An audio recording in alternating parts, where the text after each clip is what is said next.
We'd like to acknowledge the traditional custodians of the land on which this podcast was produced, the Gadigal people of the Eora Nation. We pay our respects to elders past and present. It's 2024 and we're at the peak of Mount Everest with one of the world's leading high-altitude climbers, Kenton Cool. To most, this would be a once-in-a-lifetime moment. But for Kenton, this is his 18th summit. Every climb is tough and every climb has risk. If you become complacent at 8,000 meters in the death zone, the mountain is going to kill you. But the view and the feeling at the top make every risk worth taking. For Kenton, he's acutely aware of how things can change in an instant. In 1996, a flash of overconfidence led to a fall that threatened his ability to walk, let alone climb again. He doesn't take this view and this feeling for granted. Right now, he's the highest person on the planet. I'm Ant Middleton, and this is Head Game. Today, Kenton Cool on his extraordinary career and making his way to the top. Kenton Cool, it is an absolute pleasure to not only see you again, mate, but to have you this time on my podcast, because last time I saw you, I was on your podcast, and I think it's a year and a half later. That was COVID time. Oh, no, that was mental, right? And now you're on my podcast, Head Game. So, mate, it's great to see you again. Thanks ever so much for joining me. And I've got to say, mate, you know, from day one when I met you, Kenton Cool is a cool guy. I'm just going to put that out there. You're pretty cool, Kenton. I don't know if it live up to the name, but hey, the name is, if the listeners don't know me, it is actually COOL. I mean, I know you wanted that for a stage name, Ant, but you know, it was already taken. You couldn't have it. It's my name. And did that work with the Chickie D's when you were going through school? And you know, no, not at all. Were you popular with the women? No, well, I went to an all-boys school, so that wasn't much of a thing. So if anything, it was the negative. It's like, oh, you think you're cool and you get your head plunged down the toilet and everything else. So, but it works now because you know, I work in the service industry and people remember that name. But yeah, growing up, it was a little bit of a chalice. Yeah, I bet it was, mate. But now, look, Mr. Cool, you know, that's mate. Like you said. It's in the title right there, and having had the privilege of spending some time with you, mate, you're certainly a cool dude. But this is about you, mate. You've had a phenomenal career, and you continue to have a phenomenal career in the mountaineering world. You are one of, or if not, probably the most recognised and best mountaineers in the world. And it's obviously taken a lot of pain, sweat, and tears and suffering. People see the summits, especially with mountaineering, and I don't want to, you know, get carried away with that cliche. You know, it's about the summit, what's underneath it. But what sparked your, what ignited your passion for climbing as a youngster? So I actually came to climbing relatively late. I mean, I see this whole next generation coming through, you know, underneath me, and you know, these guys and girls have all started super young, you know, climbing walls or perhaps getting out in the Alps. I realistically didn't start climbing until I was pretty much 18. But before that, and I think this is really important, before that, you know, I was a Boy Scout. I grew up inside the M25, but I was lucky enough to grow up on the corner of a farm field, and I had access to the outside. And all I wanted to do was to be outside all the time, building dens, like you say, climbing walls, climbing buildings, falling out trees. Climbing itself, as we know it to be a sport, for me did not exist.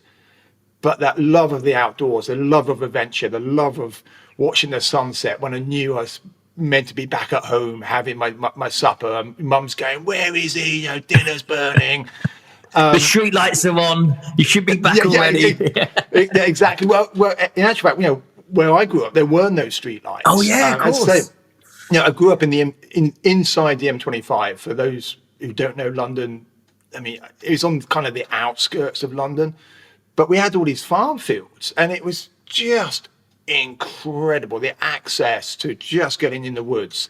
And even when they were building the motorway, so the M25 was built when I was living there, We used to like break into the motorway and steal lumps of wood to build the dens and dodge the big earth movers and, you know, watch these guys cut down the trees and all sorts of things. So climbing came late.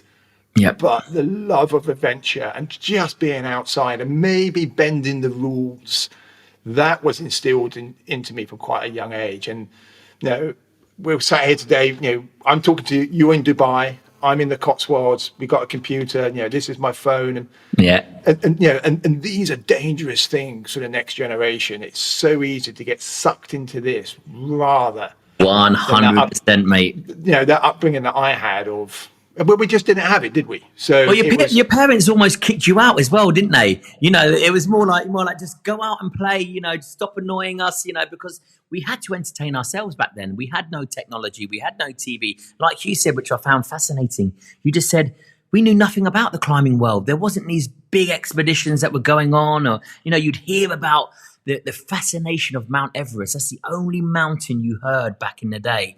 And it would be just a myth. Right, we'd never had that. Our parents would push us out. We had to use our imaginations, right? Yeah, to a certain extent, but then there were the books, and you know, for me, there was a couple of climbers in the UK, so Chris Bonington and, you know, the late great Doug Scott.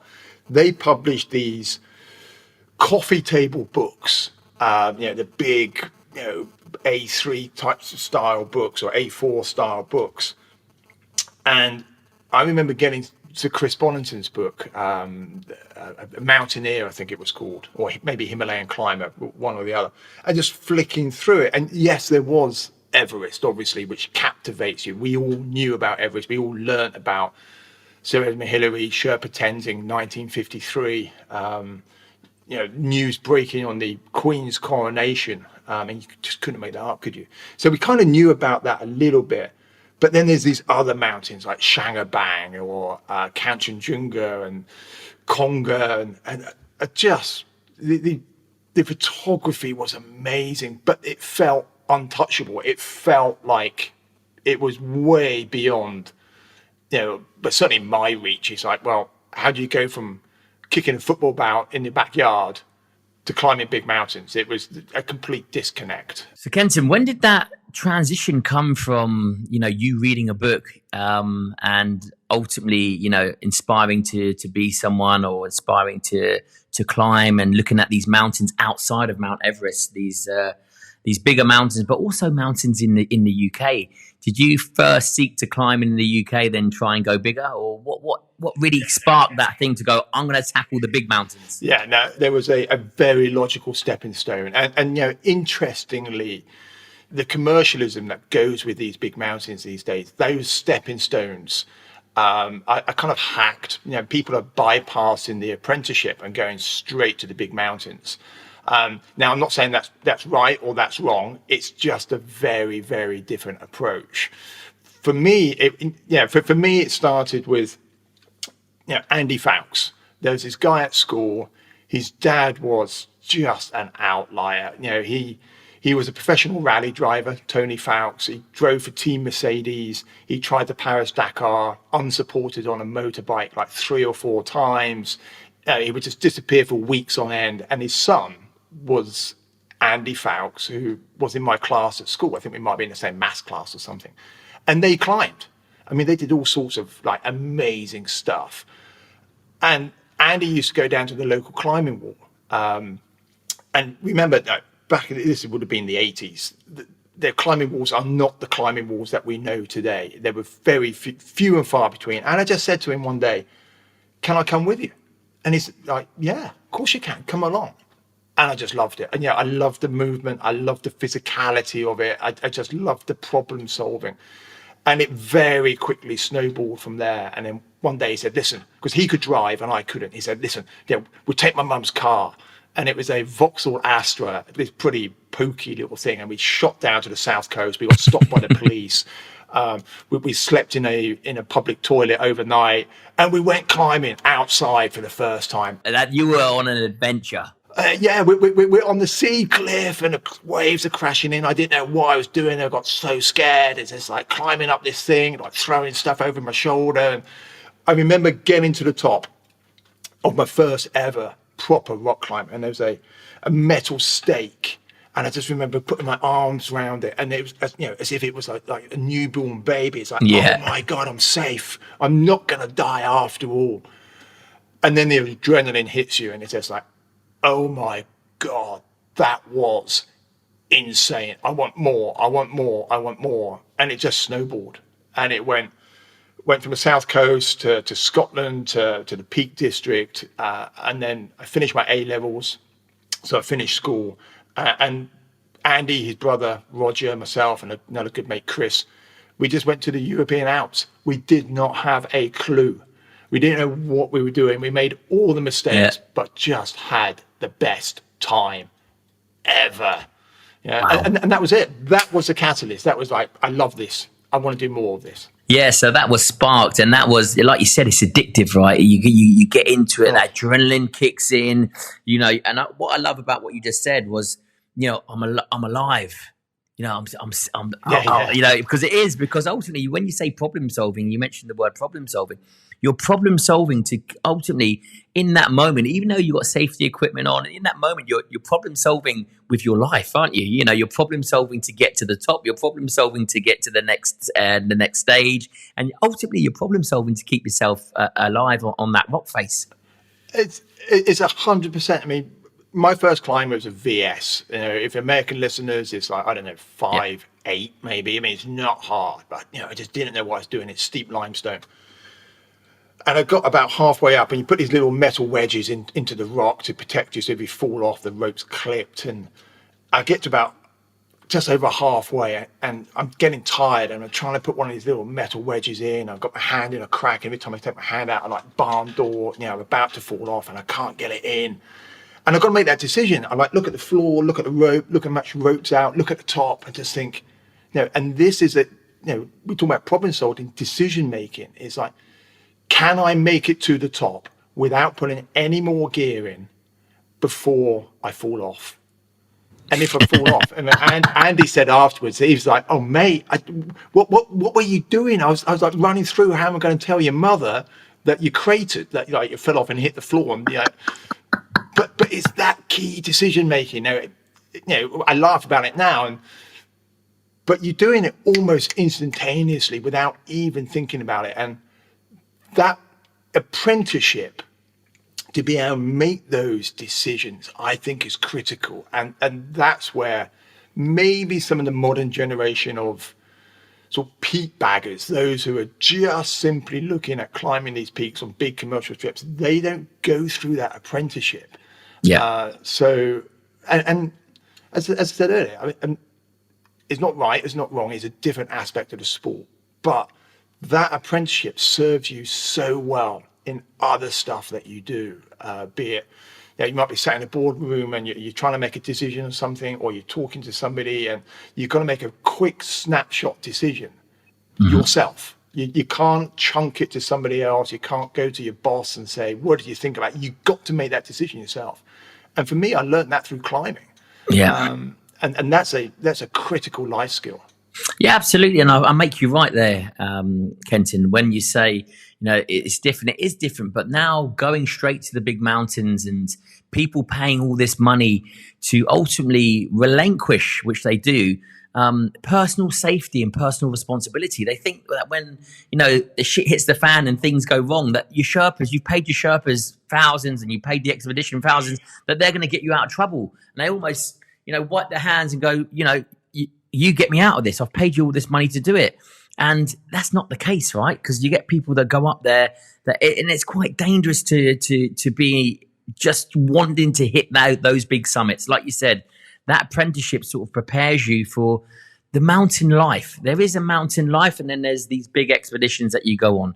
And I believe, and I've seen it on Everest, and I think that a lot of people do pay the big bucks and they do actually relinquish. Not all the people, but I've seen it happen where they go, right, if something goes wrong, then I've paid you all this money. You need to get me out of it.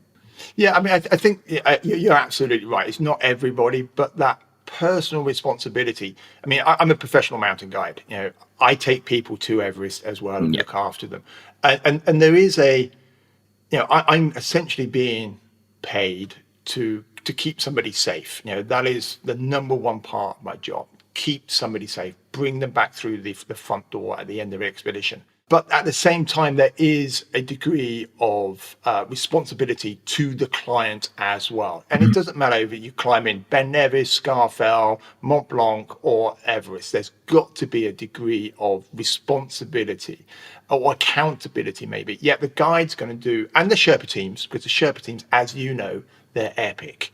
They're just on a different level. We think we're pretty fit guys, but put like 20 kilos on these guys and they're like mountain rockets, and they're getting better and better and better at client care and knowing what the likes of you and I need on that mountain. If we're talking about Everest, it's incredible. But let's go back to some of the clients. It's that sense of responsibility, and to a certain extent etiquette as well, and that etiquette that you learn from the apprenticeship, how you treat people in the mountains, how you conduct yourself in the mountains. You're right. You've hit the nail on the head there. Mountain etiquette it teaches you how to be a mountaineer, how to act like a mountaineer, how to, respect the mountains. And how to be around, and how to respect others on the mountain. Exactly. If you're on summit day on Everest and you see those long lines, no one wants to be stuck in those lines, but there are ways and means you can overtake and get round people. And you might tap somebody on the shoulder and say, hey, we're moving faster than you. Can we come past you? And on Everest, more often than not, you get like a blank face and someone says no. And you're like, well, I'm not going to stand in this line and wait to get dead. I want to come past you. So you tap them on the shoulder again and say, hey, listen, we're still moving faster than you. Can we come past? And they're like, no. And in the end, you just muscle past them, which in itself is not good mountain etiquette. Yeah. And we learn all this, climbing in the Alps, climbing on mountains like the Matterhorn or Mont Blanc or, smaller peaks, and it's just ingrained in us. In the same way that you serve an apprenticeship in anything generally that you do, if you work in finance or if you work in pharmaceuticals or whatever it is that you do. Now, like you, Anne, you didn't go straight into the special forces. No, you exactly. would have, done your time learning what you need to do, learning how you conduct yourself before you get to those higher levels, and it's exactly the same. So there is no hack. There's no hack to experience.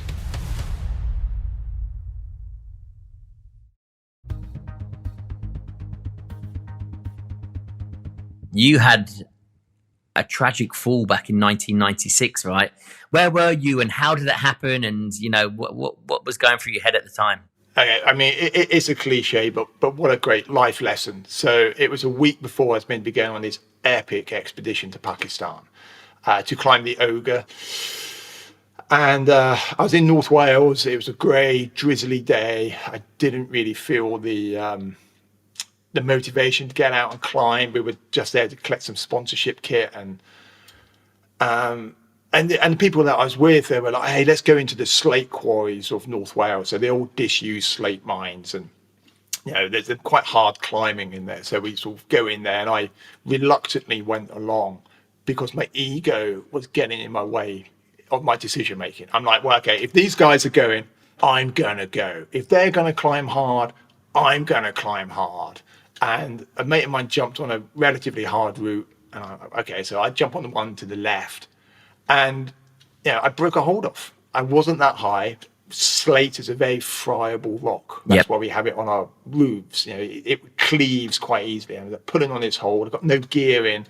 Common thread here is that there's no gear when I go climbing. And I break the hold off and bang, I just hit the floor.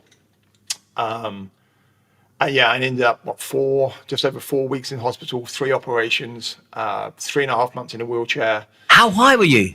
15 feet. Yeah, nothing. but you proper peeled off, did you? I fell off, and the landing surface was just covered in these little flakes of slate. So it's like hitting concrete. And because it happened like that, there's no kind of parachute roll, so to speak. There's no shock absorbing. I fell off unexpectedly, and then before I know it, bang. And I got up, and I made about 3 steps and just collapsed again.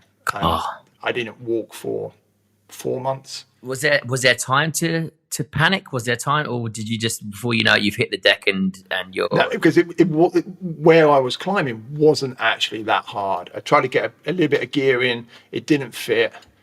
And, we're talking about snap decisions. Mm-hmm. I made decisions. Oh, I don't need it. This is easy.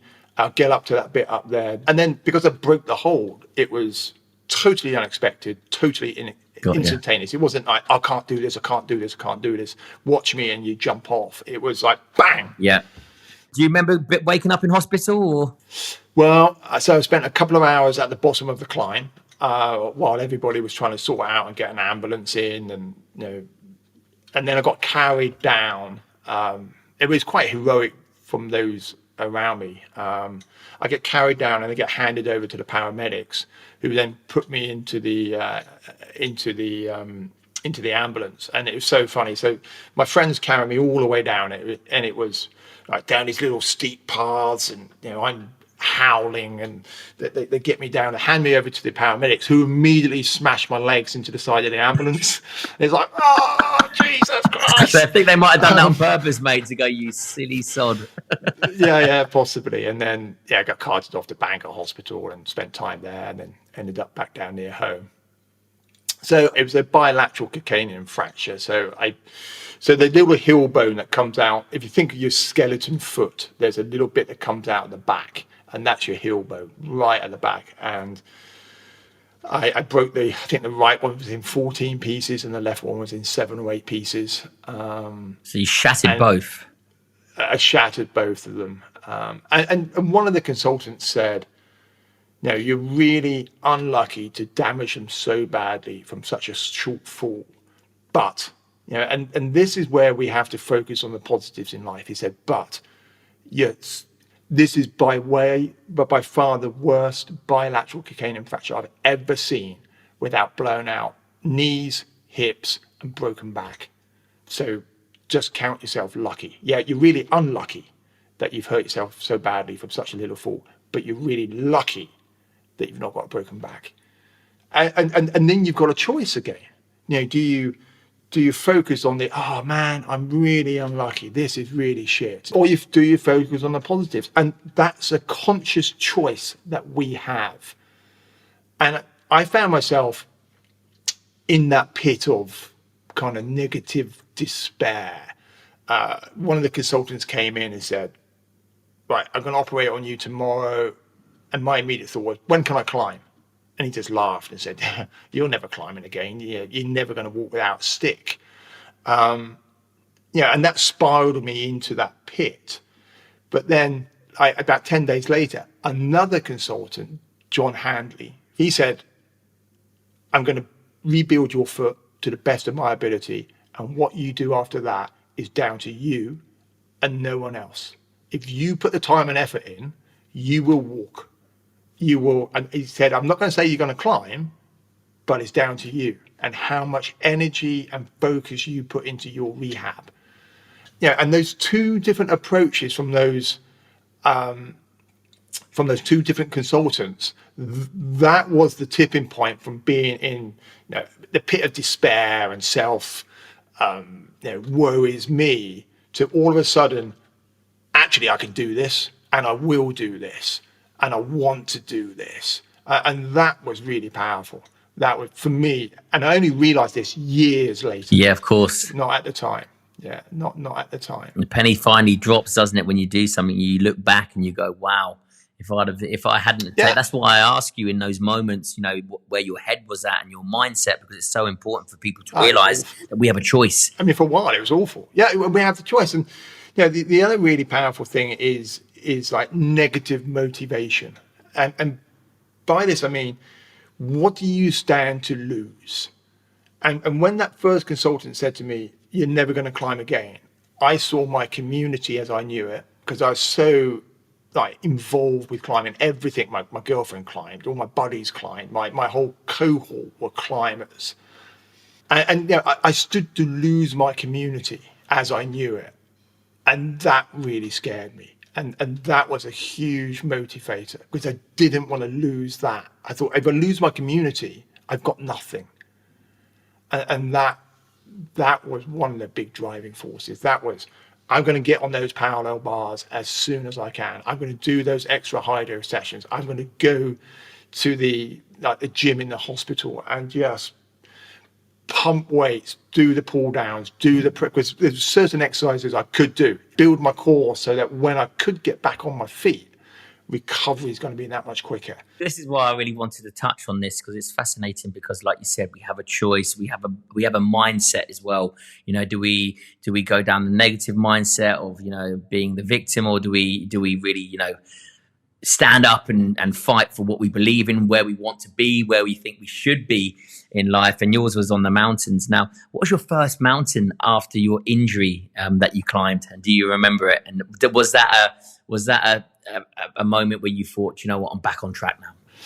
Well, I suppose there's two things. One is I got back into rock climbing, so that's something I could do as soon as I could. I was actually still in a wheelchair, and I used to take myself down to climb a wall in London that was really steep, and I could climb up literally just toe dapping, so just putting a little bit of weight through my feet, and then I'll be lowered straight back down into the wheelchair. So I got back into that quite quickly.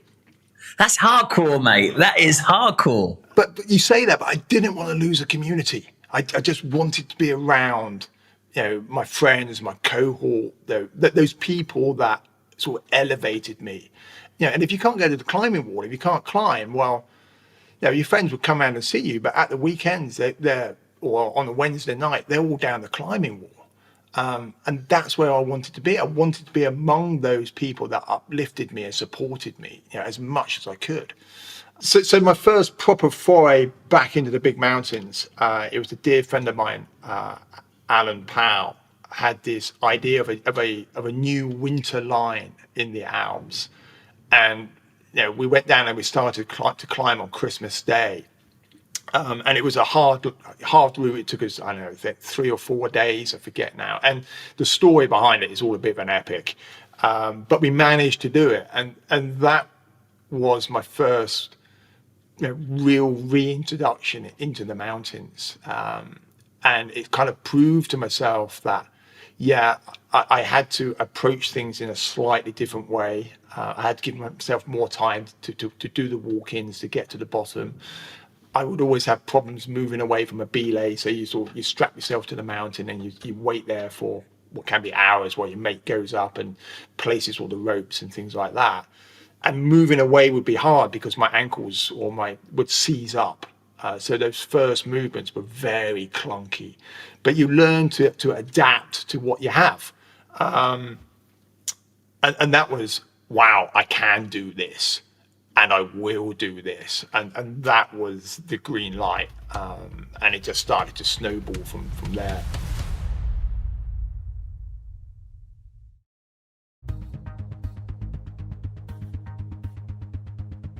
When did Mount Everest first come into your mind? When did you think, right, I'm gonna take on, I'm gonna stand on the apex of the world? And not for a long time. I mean, it was late 2003. And so after the accident, what I did, when I realized I could do it again, I just was consuming climbing. That's all I did. I was working on building sites, and I was just doing multiple expeditions, to Greenland, to the Himalayas, to Pakistan. I just couldn't get enough of it. And it was on the back of quite a groundbreaking expedition to Nepal in 2003. And with the three of us, and we climbed this big new route. I think it was the second or third ascent of Annapurna 3, so just under 8,000 meters. We were on it for 10 days. We ran out of food, we ran out of fuel. And it took all of us to a super dark place. And it's really interesting, it actually affected our friendships because we went so deep that when we came out of it, we had issues sort of connecting with one another again because we all had our own journey in the darkness. And that was quite enlightening on how relationships can be affected by personal journeys, even though we were three of us together and in theory going through the same journey, it was very, very different for all three of us. Anyway, we got quite a lot of acclaim for that. And on the back of that, one of the British guiding companies who I was already working for rung me up, and he just said, would you entertain going to Everest for us? And I had to think about it for about a nanosecond, and I just said yes. And that was the starting point of it. I mean, Everest had been beyond my financial capability, and to be honest, it was something which didn't interest me because it wasn't technical hard climbing. It was just never in my wheelhouse. And then it became so obvious that, show me one climber who can honestly, hand on heart, say that at some stage in their career or their life, they haven't thought about going to Everest. And that was probably November, December 2003. And I found myself on the mountain for the first time, spring 2004, feeling very out of my depth, not quite knowing how it all works, having a great Sirdar. Sirdar is the head Sherpa who kind of tells you how it all works. And I loved it. I absolutely adored it. And I just wanted more. And what was that first time standing on the summit? Take me back to that day, because of course you remember it. What was going through your head, and how are you feeling emotionally? It was a little bit more complicated than simply getting there. And I'm there with a client. We got Sherpas around us. But back then, Anne, what we had to do was, the rope was only fixed to the balcony. And whoever went first, the first team had to fix the rest of the rope from the balcony to the summit. And we were the first bloody team to go. And it's like, Jesus, so, we're laying all this rope and we're having to fix the rope and you're trying to look after a client. Anyway, we get above the Hillary step and the summit is just there. And it's like, we're going to do this. This is like off the charts. And suddenly I kind of look around, and the Sherpa who I'm with, he slowed up, and I found myself on my own. Now he's only like 20, 30 yards behind me, and he had deliberately slowed up to give me the opportunity of my first summit on my own. And I can never thank him enough for that. It was such a beautiful thing to do for somebody else. So in 2004, I was the first to summit, and I get there,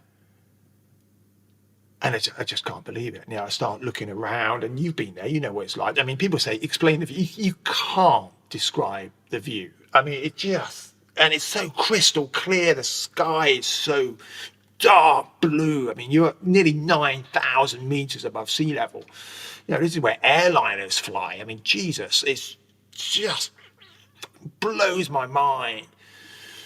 And then Pema comes up, and and there's hugs, and I'm quite an emotional dude, and there's like loads of tears, and gotta ring my mum, I gotta ring my mum and dad, and get the sat phone out, and I plug the number in, and mum picks up the phone, and I don't know, it's like 9 o'clock in the morning in Nepal, so it's like 4 o'clock in the morning in the UK or something like that. And she's like, who is it? I'm like, Jesus, who's going to ring at 4 o'clock in the morning? And I'm like, Mum, it's me. And she's like, oh, hi, dear.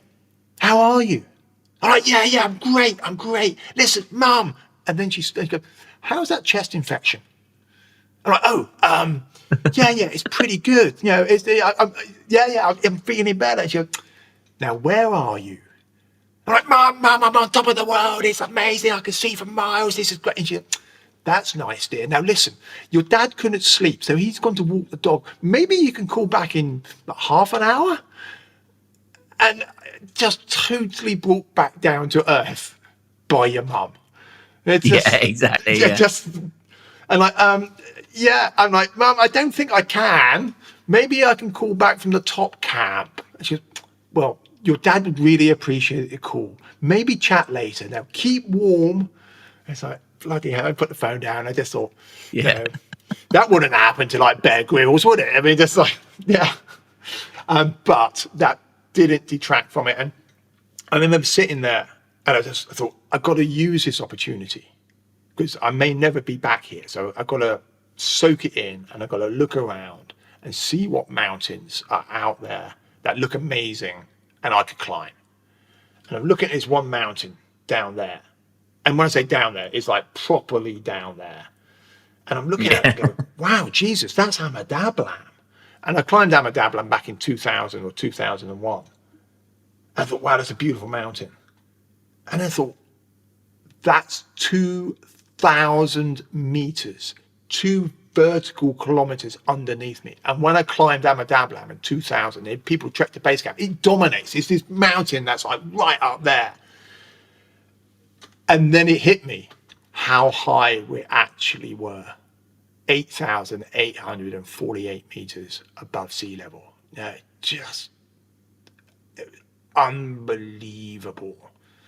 And that's my memory of standing on the summit for the first time. It's just being blown away by the insignificance of who we are and what we do. And no matter how much we try our very best to screw this planet up with, and I don't care if there's naysayers out there with global warming and climate change and stuff like that, but we are having an effect on our planet. And stood there feeling so insignificant, just looking around and seeing the wonder of what lay beneath me was so humbling. It was just incredible, Anne. Absolutely incredible. I'm sure in the same way that you felt that on the mountains that you climb.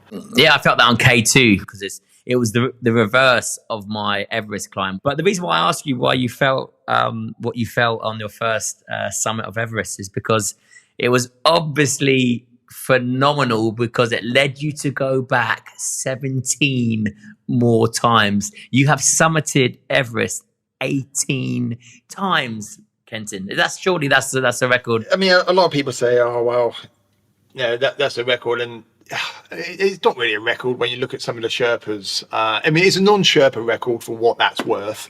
But I think it was Kilian, the ultra runner, the sky runner, the Pyrenean legend, and he said just a few years ago that records don't really have a belonging in the mountains, and the reason why he said that is because the mountains are constantly changing. It's not like if you run 100 meters, it's always a set distance on a set track with a set wind speed, and if the wind speed becomes too great, then the record's not validated. And if you then,